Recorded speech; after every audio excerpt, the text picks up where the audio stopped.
Joignez-vous à la discussion. Appelez ou textez le 187 Cube Radio 1877 827 2346. Actualité. Mot-clic sur TikTok.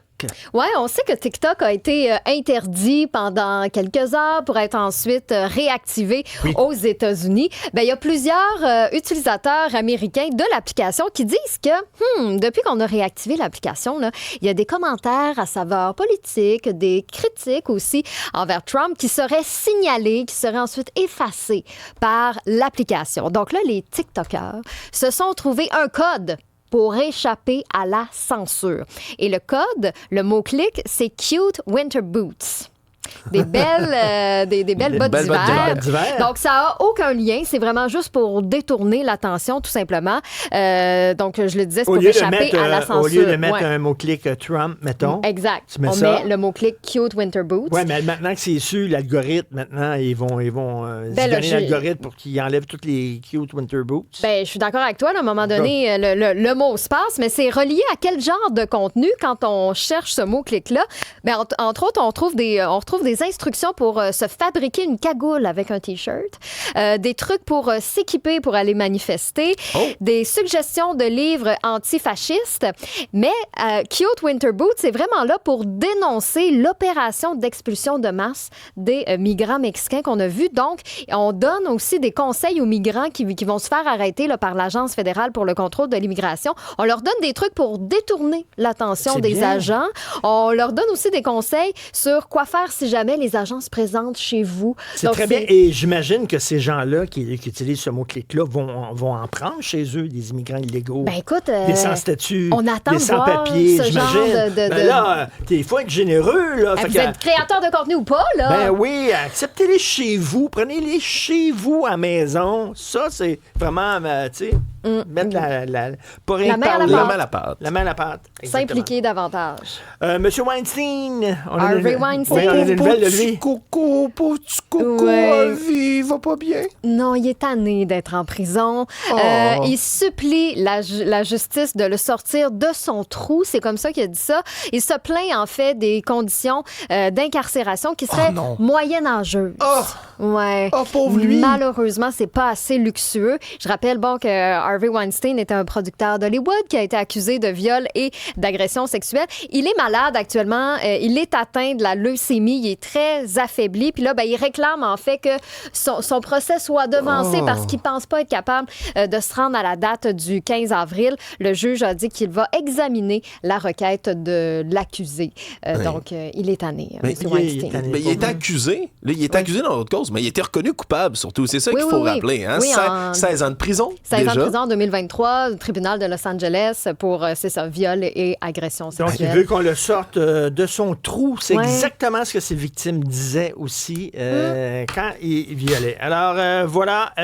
Oui, Alex, c'est le moment de Robert Kennedy Jr. Attachez vos trucs, mesdames et messieurs, parce que oui, cet après-midi, c'était les audiences de confirmation au Congrès qui se poursuivent. On a vu dans les dernières semaines toutes sortes de personnages de l'administration Trump qui vont en faire partie. C'est un processus normal, doivent passer devant le Congrès qui peut leur poser toutes sortes de questions et après ça, les candidats, on vote dans les chambres pour pouvoir les confirmer. Donc, dire oui, d'accord, vous pouvez être secrétaire d'État, vous pouvez être ministre de la Défense.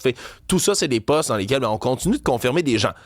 On s'entend qu'ils ont confirmé là, le coucou ministre de la Défense. Peter Hegseth, qui, je rappelle, malgré les témoignages multiples d'agressions sexuelles, d'inconduite également au travail sur de l'alcool, le fait que ce serait sous la gueule sur la job des dizaines de fois, on a décidé de le confirmer quand même. Donc, c'est pas si dur que ça d'être confirmé. Là. Ben, pas quand les républicains contrôlent les deux chambres, ce qui est le cas actuellement. Donc, le fait que Robert Kennedy Jr. soit confirmé, c'est un peu déjà fait. Mais malgré tout, on va lui poser toutes sortes de questions. Et ça commençait aujourd'hui.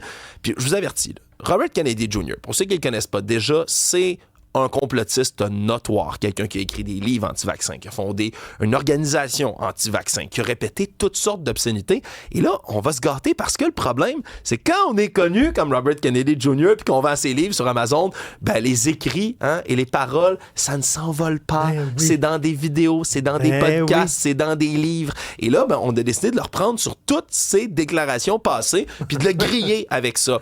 On va en écouter des extraits pour le plus grand des plaisirs. Regardez, ça commence assez fort, merci, parce que là, on se comprend, c'est lui qui prend les rênes de toute la santé aux États-Unis, au grand complet, cet homme-là.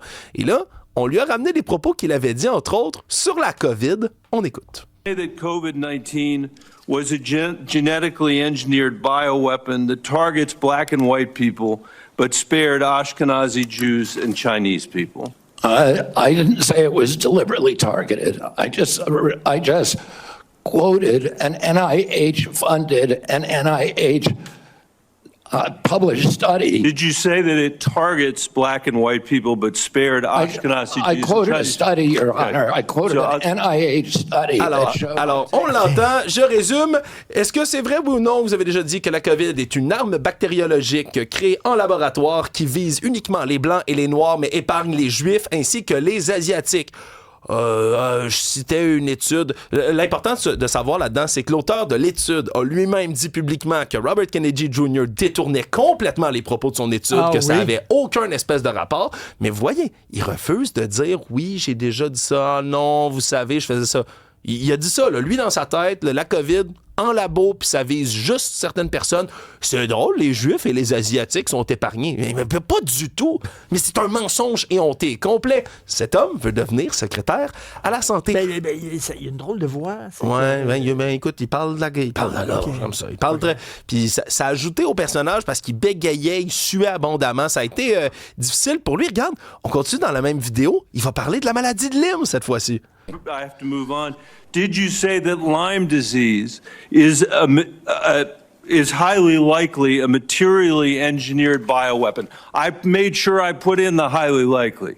Did you say Lyme disease is a highly likely militarily engineered bioweapon? I probably did say that. Did you say that? And that's what the developer of Lyme I want all of disease our said. colleagues to hear it, Mr. Kennedy. I want them to hear it. You said yes. Did you say that exposure to pesticides causes children to become transgender? No, I never said that. Okay, I have the record that I'll give to the chairman. Est-ce que vous avez déjà dit, que la maladie de Lyme est encore une fois une arme créée en laboratoire? La maladie de Lyme, mesdames et messieurs, là, vous savez ce qui est transmis par les tiques et qui est un problème auquel on s'attaque ici? Bon, vous avez vu. Deuxièmement, est-ce que vous avez déjà dit que les pesticides rendent les enfants transgenres? Il dit non, j'ai jamais dit ça. D'accord, nous avons ici les transcrits, les enregistrements que vous l'avez dit. OK, mais... Les pesticides rendent des enfants trans. OK, déjà qui est sur le point d'être confirmé. Tu dis, comment ça, tu l'envoies même pas devant le Sénat, là? Tu dis, ça vaut même pas la peine, là. Mais cet homme, je rappelle, veut devenir secrétaire à la santé des États-Unis et risque d'être confirmé très rapidement. Le truc, c'est qu'aussi, c'est qu'il est anti-vaccin. Ça a été une de ses positions toute sa vie. C'est un de ses combats de vie à Robert Kennedy Jr. Là, il est devant et tout le monde le bombarde. Ils disent non, je ne suis pas anti-vaccin, je suis très pro-vaccin. Là, il y a le sénateur Bernie Sanders. On le connaît bien, notre Bernie. Oui. C'était à lui d'arriver au bat, mesdames et messieurs. Il a mis ses mitaines. À lui puis ses mitaines. Regardez-le, ça va brasser. Lui qui interroge M. Kennedy sur ses habitudes anti-vax. You have started a group called the Children's Health Defense. You're the originator. Right now, as I understand it, on their website, they are selling what's called onesies. These are little things, clothing for babies. One of them is titled Unvaxxed, Unafraid. Next one, and they're sold for $26 a piece, by the way. Next one is No Vax, No Problem. Now, you're coming before this committee and you say you're pro-vaccine. Just want to ask some questions. And yet your organization is making money selling a child's product to parents Pour ceux qui ne nous suivent pas en visuel, en arrière, il y a 2 images, c'est des petits habits de bébé. Des cache-couches. Sur lesquels avec des slogans anti-vaccins que sa propre organisation qui l'a fondé est en train de vendre à l'heure actuelle sur leur site pour le prix, il l'a bien mentionné, de 26 $. Je ne suis pas vacciné et je n'ai pas peur. C'est ça qui est écrit sur ces vêtements-là pour des petits bébés. Des bébés. Et lui, il dit non, je suis pro-vaccin. Fait que là, Bernie Sanders dit, si vous êtes pro-vaccin, comment ça se fait que votre propre fondation vend ça à 26$? Sur ça. Exemple, là, il dit, vous savez, j'ai quitté. Ouais, mais vous étiez là il y a quelques mois à peine. Vous avez encore des actions là. Mais c'est ahurissant et ça a continué. Là, puis je veux pas vous faire entendre parce que je pourrais vous faire entendre des dizaines d'extraits et des dizaines d'extraits. Alors que, par exemple, on l'accuse d'avoir menti sur la rougeole. Hein? Il y a des éclosions de rougeole aux États-Unis. Lui a dit que ça causait pas de mort, la rougeole, qu'il n'y avait pas de problème autour de ça, que c'était pas dangereux. Hein? Il est embarqué sur. Je vais parler d'autres citations. Il a refusé de dire si l'accès aux soins de santé est un droit fondamental des êtres humains. Hein? Il n'a pas été capable de répondre oui à cette question-là. Il a toujours été évasif. Il a comparé le travail du Center for Disease Control, les CDC aux États-Unis, vous savez, qui s'occupe des maladies infectieuses, qui mènent des études, qui travaillent là-dessus. Il a déjà comparé le travail du CDC au camp de concentration nazi et au scandale de prêtres pédophiles dans l'Église catholique. Il affirme pas avoir dit ça. Ils ont dû sortir des transcrits mot pour mot de lui dans des podcasts qui mentionnent ça, pas il y a 10 ans, il y a 2 ans. Ensuite, a blâmé les antidépresseurs. Puis ça, attachez votre truc. Il a blâmé les antidépresseurs pour être responsables des school shootings, des fusillades dans les écoles. Okay. Ça, c'est quelque chose qu'il a déjà dit. Est-ce que ça se peut que des enfants aient besoin d'antidépresseurs parce qu'ils ont été témoins de school shooting? Peut-être, Richard, ou ça se peut-tu qu'il y ait justement des jeunes qui commettent des fusillades dans des écoles parce qu'ils sont pas suivis pour leurs problèmes de santé mentale aussi? Ben ça, c'est une autre option. Mais pourtant, quand on l'a confronté à ses propres propos, encore une fois, c'est soit je me souviens pas d'avoir dit ça, je suis pas sûr, j'ai dit ça. Puis à chaque fois, non, nous l'avons. Nous avons les extraits de vous qui mentionnez ça très récemment.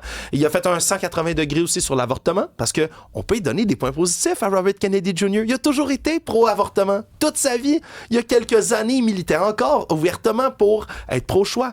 Là, soudainement, il est dans l'administration Trump.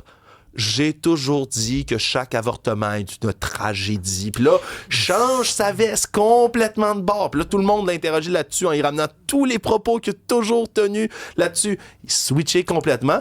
Et le point positif, parce que là, j'ai cassé beaucoup de sucre sur le pauvre dos de Monsieur Robert Kennedy Jr., il a dit qu'il était en désaccord avec Donald Trump sur les changements climatiques. Et là, on lui a dit, donc vous êtes d'accord que ce n'est... il a dit, donc vous êtes d'accord que ce n'est pas une arnaque? Je suis en désaccord avec le président.